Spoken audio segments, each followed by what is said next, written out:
I believe that a lot of stakeholders can find useful and important information for them.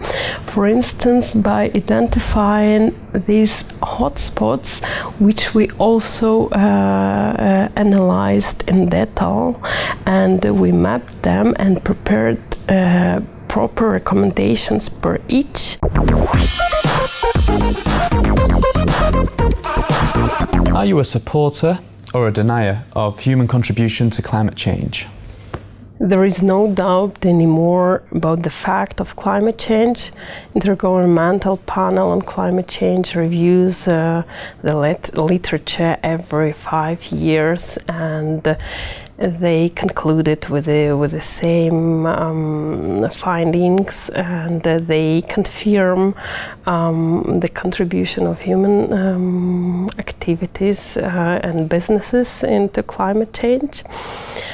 We can also observe how aware-raising among international community.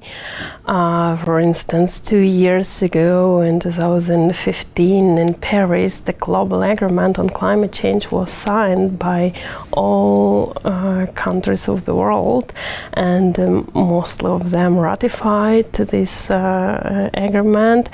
It means that countries understand the importance of this issue and understand the common cooperation for resolving or adapting to these changes. So why does one study have links to security and climate change? And when we're talking about security, what do we mean?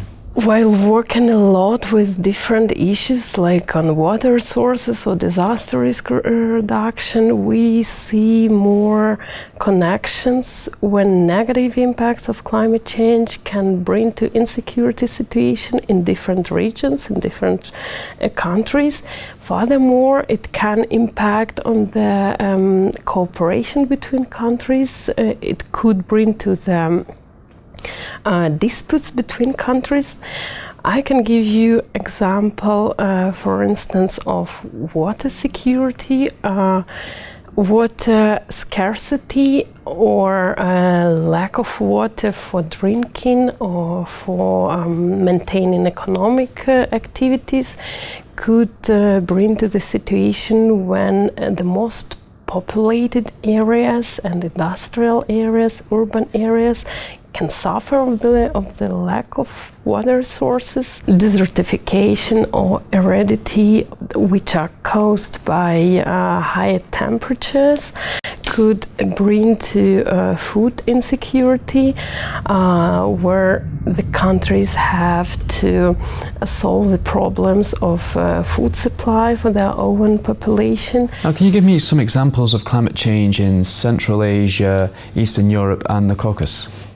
In our assessment, we actually covered those regions, and per each region we identified about 11 or 13 so-called hotspots. This is the areas where we already feel some concerns or environmental issues, and climate change could be like additional stressor and could lead to insecure situation. For instance, for the countries of Eastern Europe, Ukraine, Moldova and Belarus, we identify Chernobyl as a hotspot due to frequent forest fires. And as a result, the radioactive particles could be spread for neighboring settlements and water bodies. Also, Carpathian Mountains, which are shared by 7 European countries. Which countries will benefit from this, and how will they benefit? Because of the comprehensive character of the assessment, I believe that a lot of stakeholders can find useful and important information for them. For instance, by identifying these hotspots, which we also analyzed in detail, and we mapped them and prepared proper recommendations per each. So So in this case, international organizations and donors can use this assessment, these findings and recommendations to see where the technical, expert and financial support is the most needed and welcomed. For national, local or regional authorities, this is the good base to study more and also to incorporate more into the policy document, into national strategies or plannings.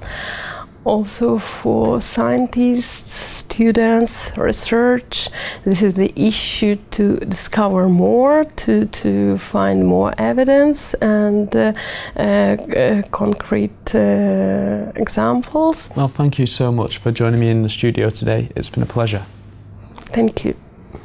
And thank you at home for watching. We have plenty of interviews on climate change, so do click back. Goodbye for now.